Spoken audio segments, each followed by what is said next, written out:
Ya, saya minta Prof sebentar memperkenalkan diri dulu, baru masuk pertanyaan.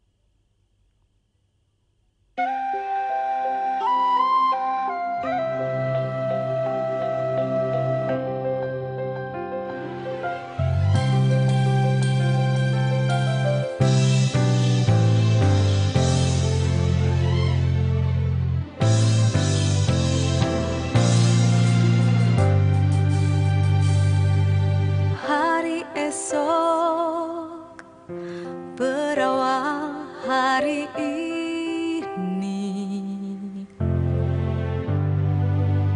hanya dapat dibangun bersama-sama. Perbedaan adalah rahmat, rukun dan harmoni jadi kekuatan.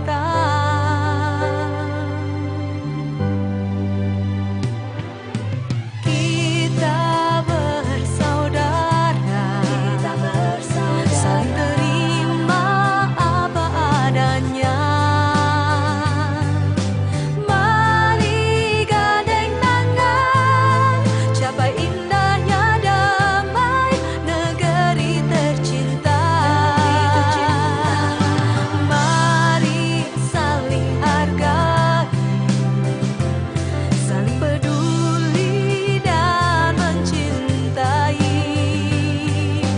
untuk masa depan Indonesia jaya, makmur sejahtera.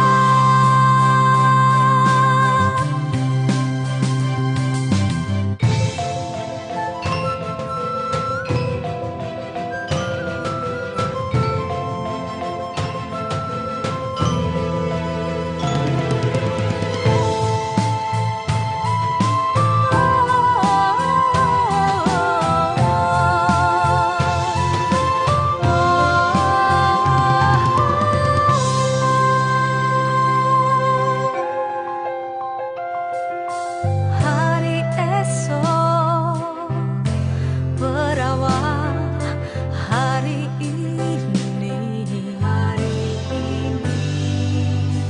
hanya dapat dibangun bersama-sama. Perbedaan adalah rahmat, rukun dan harmoni jadi kekuatan.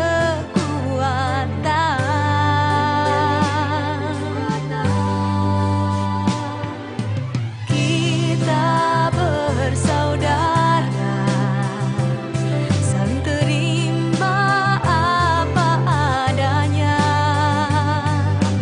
Mari gandeng tangan, capai indahnya damai negeri tercinta.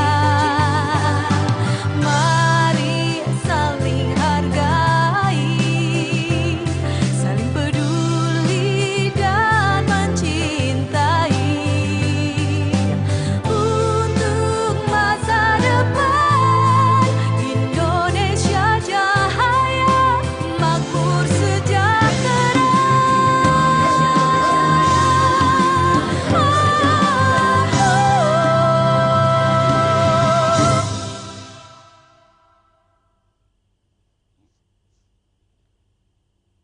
Assalamualaikum warahmatullahi wabarakatuh.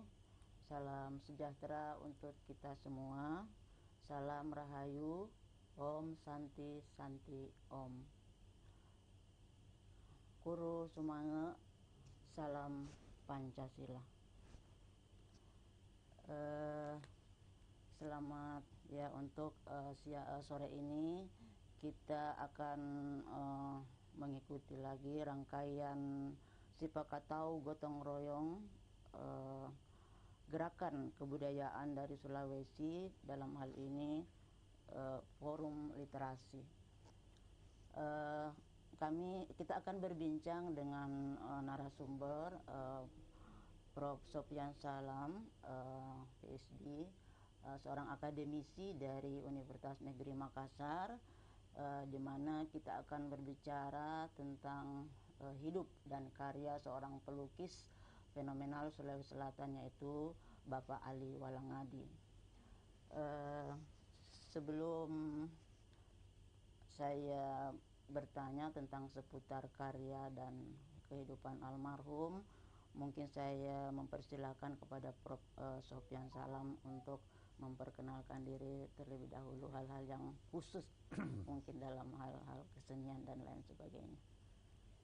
Baik, yang pertama saya kira ketika saya diminta untuk narasumber di sini, itu karena saya adalah salah seorang yang pernah dekat dengan almarhum Ali Walangadi. Beliau adalah seniman modern di Sulawesi Selatan yang pada zamannya beliau itu mulai berkiprah ya sekitar tahun 50-an, 60-an, 70-an, dan karena pada waktu itu tidak banyak seniman semacam dia, maka dia boleh dikata tidak bisa dilupakan. Nah, saya beruntung sempat berkenalan dengan beliau karena kebetulan saya adalah seorang tenaga akademik dalam bidang pendidikan seni rupa. Sehingga dengan Pak Ali Walangadi saya merasa perlu untuk mendapatkan hal-hal tertentu dari beliau. Bagaimanapun juga seni rupa Sulawesi Selatan, khususnya yang modern, perlu diperkenalkan, sehingga saya dengan Pak Ali Walangadi itu berupaya untuk saling mendekat. Ya, jadi saya dengan Pak Ali Walangadi boleh dikata bisa disebut sebagai sahabat, meskipun tidak seusia, dan karena saya berlatar belakang pendidikan seni rupa, maka disitulah saya kira simpul pertemuannya. Ya, jadi karena latar belakang saya adalah pendidikan seni rupa,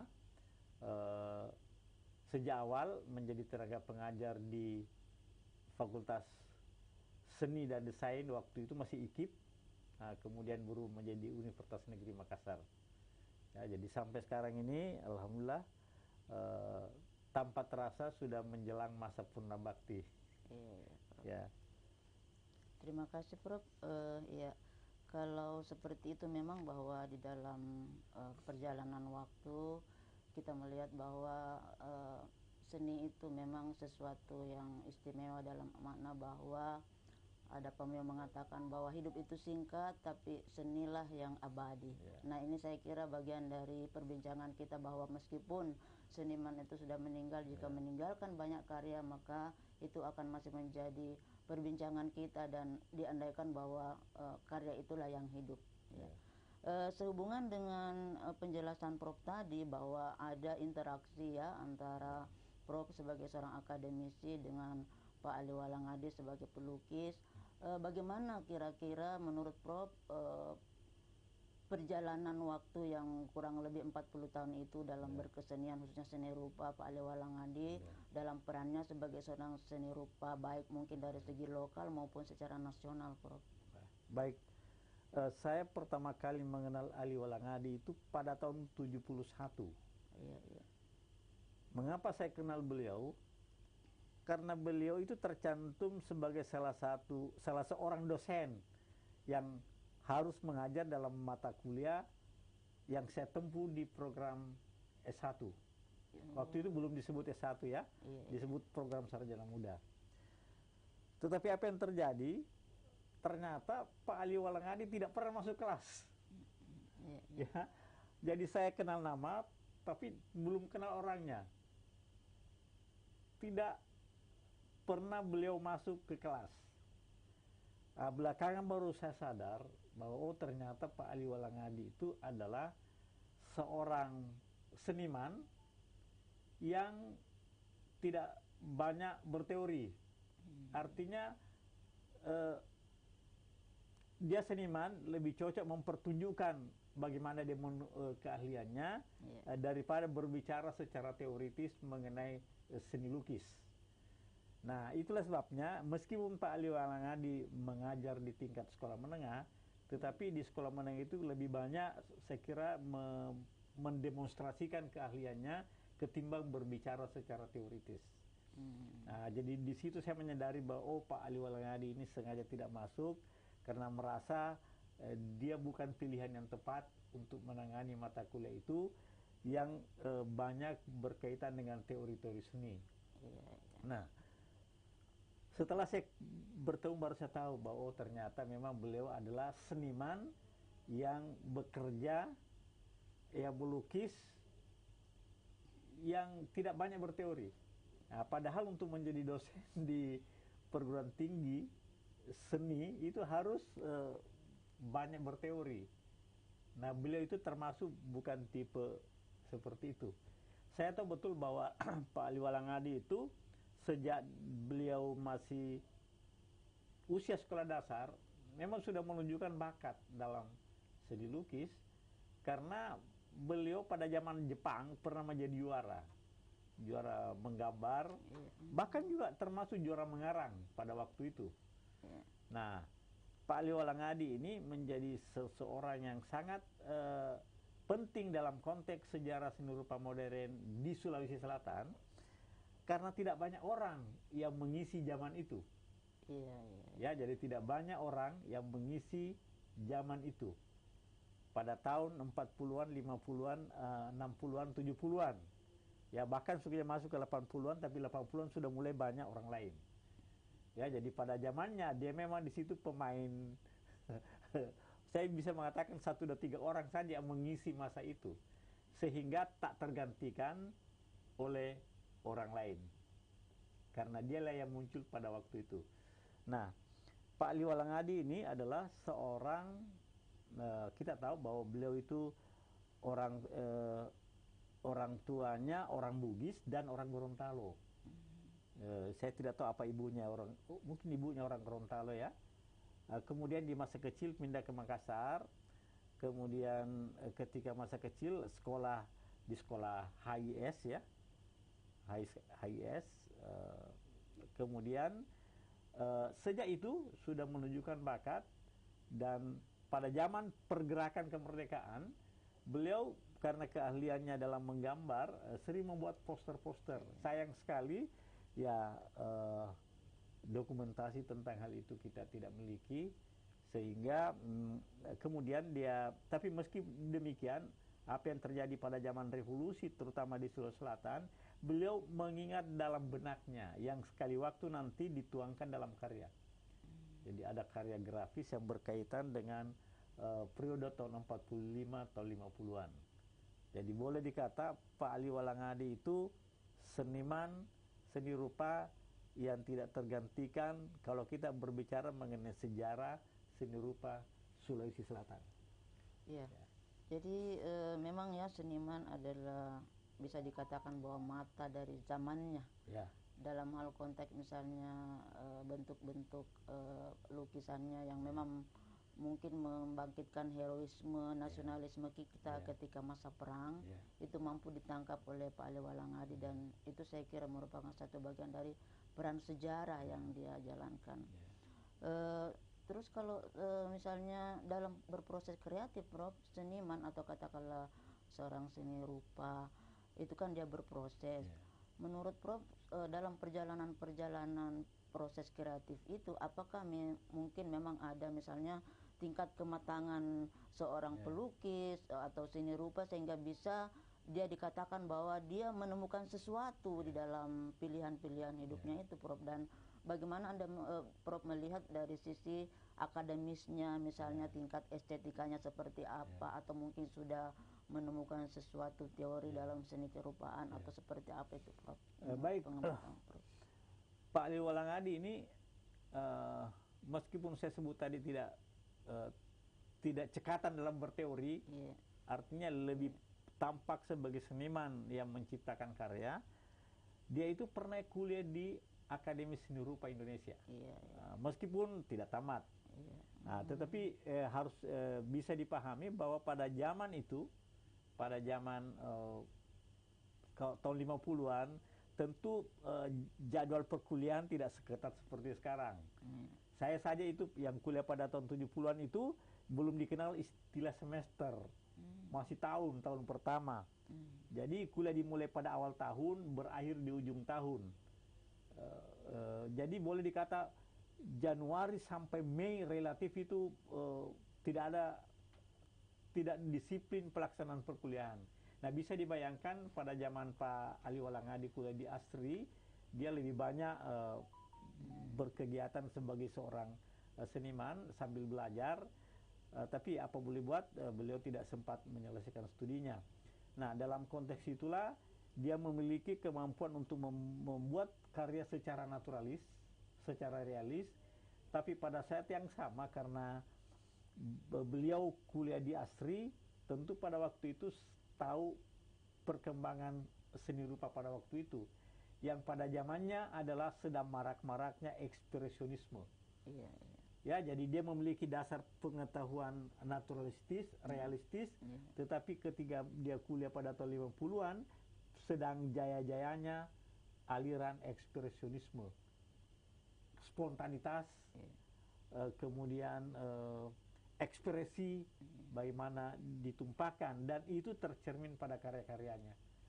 Saya kira kalau kita melihat sama dengan karyanya Affandi yang ekspresionistis, dan saya melihat beberapa karya Pak Ali Walangadi itu boleh dikata cenderung ke ekspresionistis. Ya, jadi yang dia utamakan itu bagaimana menyatakan gejolak hati secara estetik. Nah, tetapi karena gejolak itu dinyatakan secara spontan, maka lahirlah goresan-goresan yang bebas. Ya, jadi saya melihat bahwa Pak Ali Walangadi itu dari segi karyanya tergolong sebagai karya ekspresionistis. Meskipun juga pada berbagai kegiatan menampakkan karya-karya yang sangat tidak ekspresionistis, terutama untuk ketika dia membuat gambar ilustrasi semacam ini. Nah, ini betul-betul sangat teknikal, ya, sangat teknis, dan boleh dikata ini penuh dengan perhitungan. Jadi pada saat yang sama dia mengemban tugas sebagai seorang yang bercerita dan harus komunikatif. Pada sisi yang lain, kalau dia membuat lukisan ekspresionistis, jadi boleh dikata dia mengemban beberapa peran. Ya, sebagai seorang dalam karyanya membuat ilustrasi, dia berupaya untuk mengkomunikasikan gagasan. Pada sisi saat dia melukis, dia mengutamakan pikiran individualnya, pikiran personalnya sebagai seorang seniman. Ya, menarik ya Prof, pernyataannya bahwa dari segi penggambaran tentang di luar hal yang bukan misalnya lukisan, yang lebih sifatnya teknis misalnya, itu Pak Ali Walangadi selalu berusaha untuk bagaimana publik bisa mengerti. Nah, kalau seperti itu Prof, bagaimana tanggapannya ketika misalnya beliau memang menangkap ya sukma sebuah daerah misalnya untuk Sulawesi Selatan, sehingga dia bisa membuat logo. Logo Sulawesi Selatan itu yang sampai sekarang dipakai oleh pemerintah Provinsi Sulawesi Selatan itu adalah hasil karya almarhum. Dan itu meninggalkan juga catatan sejarah tersendiri bahwa baru bertahun-tahun kemudian pemerintah mengakui setelah ada perjuangan-perjuangan personal dan lembaga, dan sampai almarhum meninggal ada apresiasi dari pemerintah. Nah, bagaimana dihubungkan dengan apresiasi pemerintah terhadap perkembangan dunia seni, terutama seni rupa, bagaimana pendapat Prof sampai zaman dulu sampai sekarang tentang hal tersebut? Ada perhatiannya seperti apa, idealnya sebenarnya seperti apa kerjasama antara pemerintah dengan seniman begitu, Prof. Ya, jadi saya kira pemerintah itu pada dasarnya punya tanggung jawab untuk memajukan kebudayaan. Iya, betul. Tanggung jawab itu, tanggung jawab konstitusional. Iya, Nah, salah satu unsur kebudayaan, ya seniman. iya, Seniman. Nah, kita mengetahui bahwa seniman semacam Pak Ali Walangadi adalah seniman yang hidup dalam masyarakat, yang belum begitu apresiatif terhadap karya seni. Oleh karena itu, disitulah mestinya pemerintah tampil berperan untuk memberi perhatian, untuk memberi program afirmasi kepada para seniman. Nah, dalam konteks tadi bahwa dia menciptakan logo, jadi ketika Pak Ali Walangadi itu menciptakan logo, dia sedang berada pada posisi seorang pegrafis. Ya, jadi beda ketika dia melukis. Kalau melukis itu ekspres bebas. iya, Kalau membuat logo itu sangat penuh pertimbangan demi komunikasi, demi keartistikan sebuah karya yang diciptakan. iya, Ya, jadi kalau dia melukis, dia bergejolak, menumpahkan apa yang ada dalam benaknya, apa yang ada dalam emosinya. Pada saat yang sama ketika dia membuat logo, dia memosisikan dirinya sebagai orang yang harus menyampaikan pesan yang mudah dipahami oleh publik. Ya, jadi saya melihat di sini bahwa Pak Ali Walangadi itu adalah seniman dalam dua sisi. Dia tampil sebagai seniman yang seniman yang ekspresif, yang menyatakan dirinya secara personal, tapi pada saat yang sama melaksanakan karya-karya grafis yang diniatkan untuk komunikatif. Ya, di situ saya termasuk salah satu hal yang saya salut pada Pak Ali Walangadi ini. Karena untuk membuat karya-karya yang seperti ini sungguh-sungguh memerlukan kemampuan untuk menyusun komunikasi, untuk bentuk-bentuk, menyusun ide sehingga komunikatif. Nah, sayang sekali bahwa perhatian pemerintah dalam hal ini menurut saya ya tidaklah sangat memuaskan, ya kira-kira seperti itu, sehingga kadang-kadang beliau harus berjuang untuk survive sebagai seorang manusia yang ingin juga tampil sebagaimana manusia yang lain. Ya, jadi saya justru itu saya biasa salut, karena di tengah masyarakat yang apresiasi seninya belum begitu bagus, ada orang yang ikhlas menggeluti dunia seni, khususnya seni modern. Ya, saya kira itu. Ya. Terus ini Prof masih ada tentang kekecewaan itu, sampai-sampai beliau misalnya membakar lukisannya. Ketika ditanya oleh wartawan kenapa itu dilakukan, itu bentuk ekspresi saya terhadap kekecewaan saya terhadap pemerintah. Apakah sikap-sikap seniman memang kadang-kadang seperti itu atau bagaimana, Prof? Saya kira itu puncak dari frustrasi. Iya. Saya kebetulan menghadiri acara pembakaran itu. Oh, iya. Karena sayang sekali saya tidak memiliki koleksi video tentang ini, karena ini boleh dikata pembakaran lukisan dari Pak Ali Walangadi pada dasarnya itu merupakan sebuah seni pertunjukan. Bisa disebut sebagai happening. Ya. Dalam seni rupa ada kegiatan yang namanya happenings. Happenings itu kejadian, dan itu merupakan satu bagian dari proses menyatakan diri. Nah, pada waktu pembakaran lukisan itu sempat ada beberapa lukisan yang terselamatkan, tidak semua kebakar, dan salah satu dari karya itu dihadiahkan kepada saya. Ya, jadi saya memiliki koleksi lukisan itu, dan saya merasa berhutang budi pada Pak Ali Walangadi berkaitan dengan adanya lukisannya yang selamat pada waktu itu, yang diserahkan kepada saya. Kemudian saya lalu merenung, saya harus memberi apresiasi terhadap lukisan ini,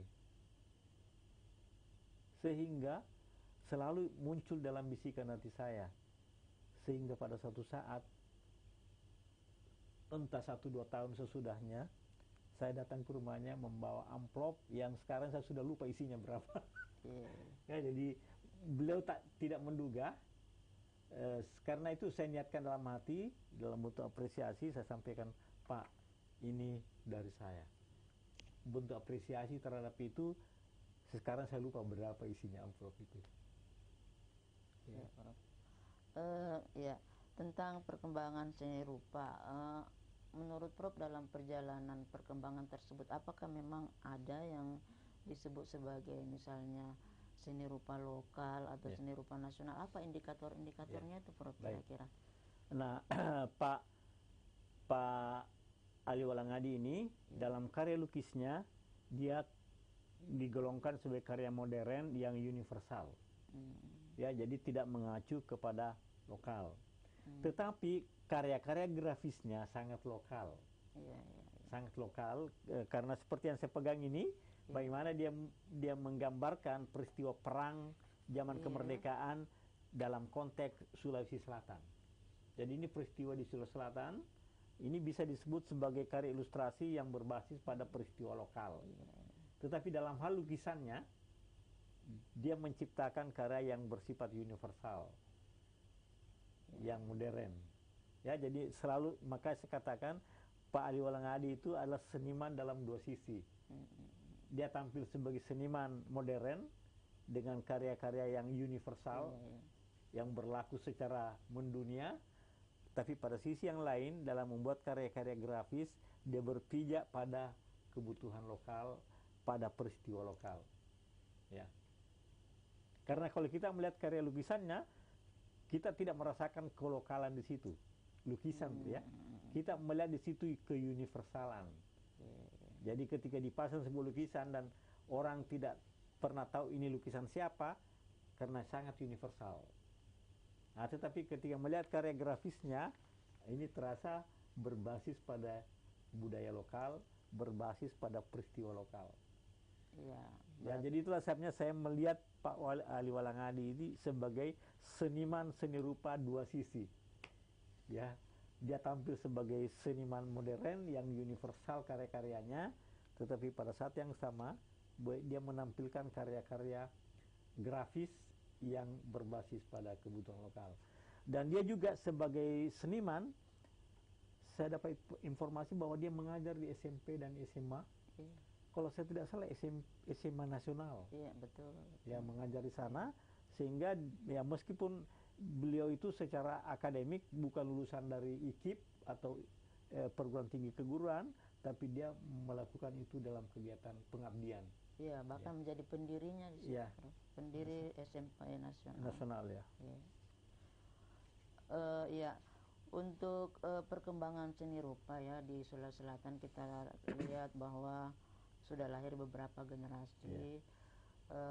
Adakah menurut pengamatan Prof perbedaan dari sisi apa ya, gaya, tema, atau mungkin simbol dari para seni rupawan ini antara generasi Walangadi dengan generasi yang sekarang, Prof? Baik, saya kira generasi Ali Walangadi adalah generasi ekspresionis yang menampak pada karya-karya Bahtiar Hafid, menampak pada karya-karya M.N. Sam, saya jarang melihat karyanya. Kemudian yang generasi sekarang lebih variatif.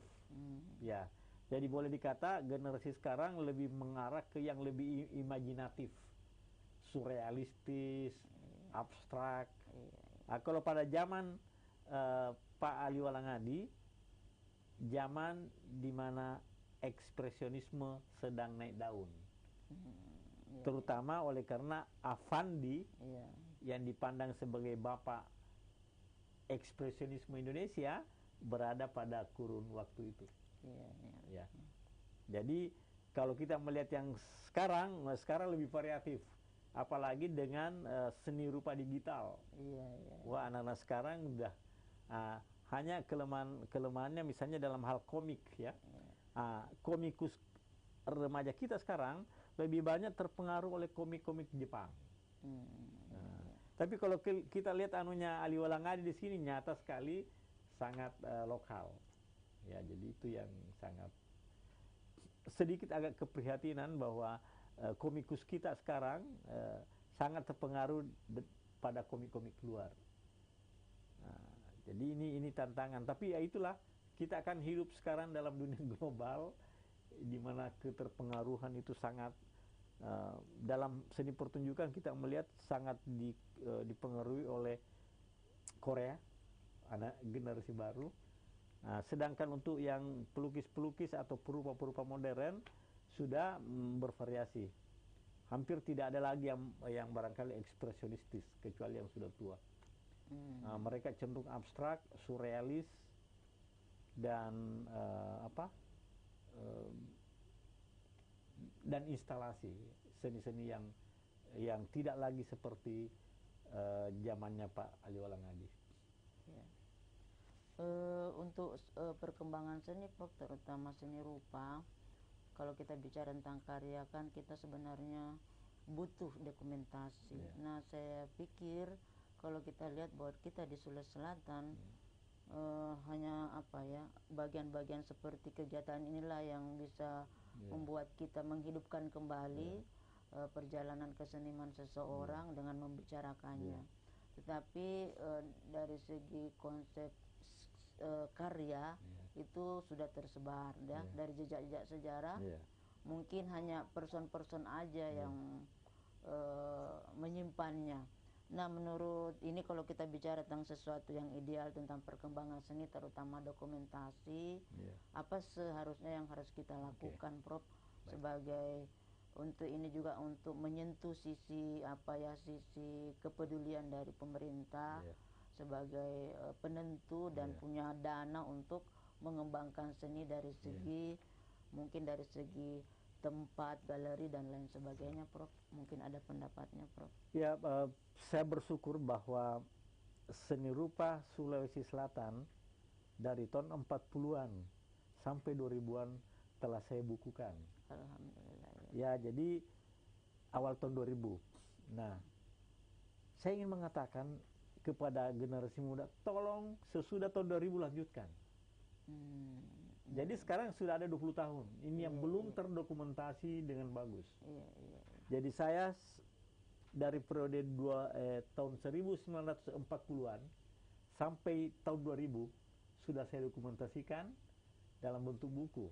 Nah, tentu bisa diperkaya oleh orang lain, tetapi saya menyampaikan kepada generasi muda, tolong dilanjutkan sesudah tahun 2000 sampai tahun 2022.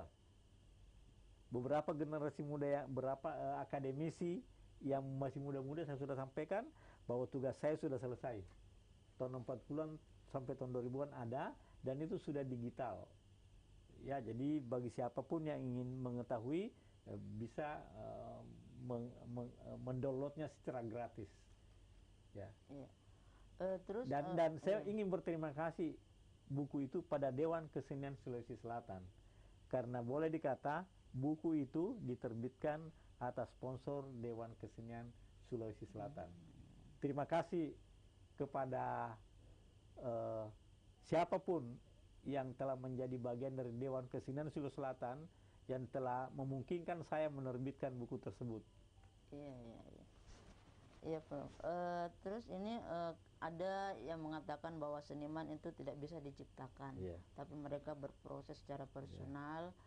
Tetapi dalam kenyataannya bahwa di sini ada misalnya sekolah seni rupa terutama di Fakultas Seni di Universitas Negeri Makassar.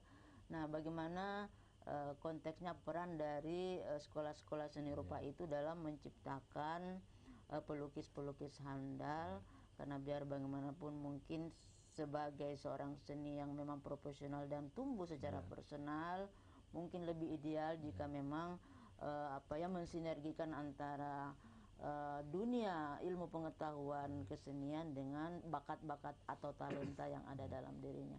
Bagaimana, Prof, tentang ini? Ya, saya merasa bersyukur bahwa pada masa ini sudah begitu banyak mahasiswa-mahasiswa, dan karena mereka mendapat sumber belajar yang terbuka pada zaman sekarang, mereka sungguh-sungguh sudah sangat bagus.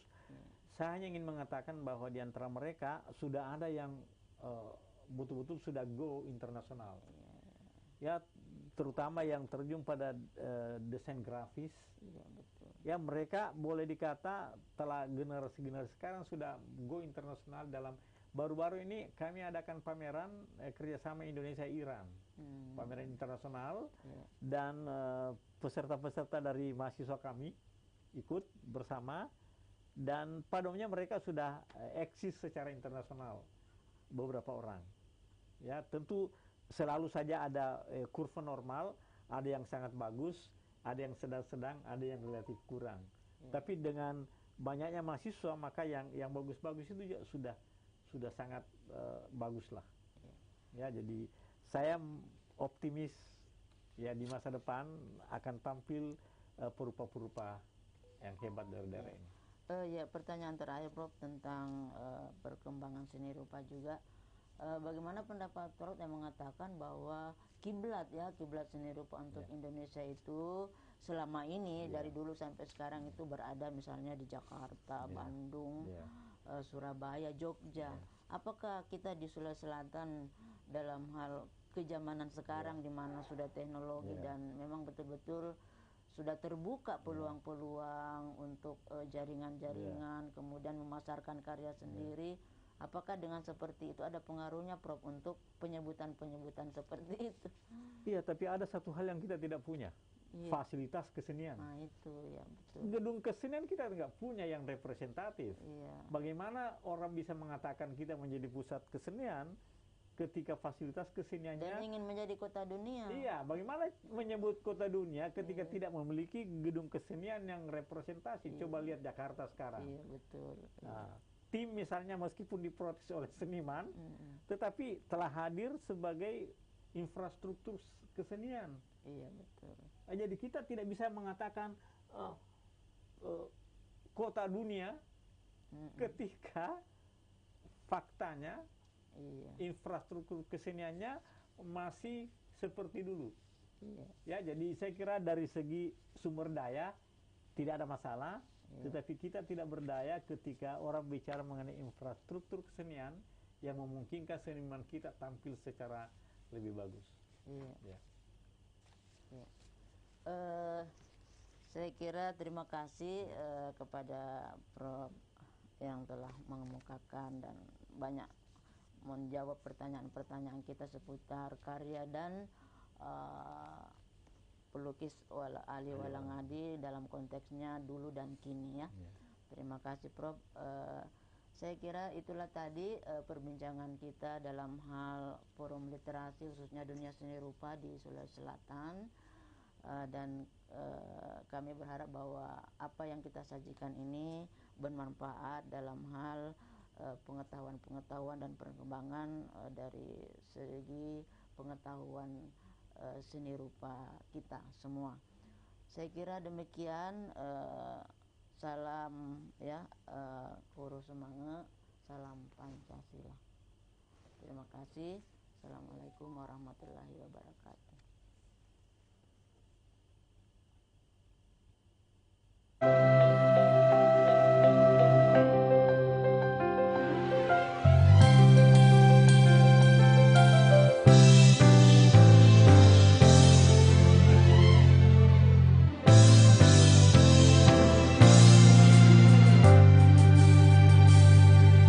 Hari esok berawal hari ini, hanya dapat dibangun bersama-sama. Perbedaan adalah rahmat, rukun dan harmoni. Jadi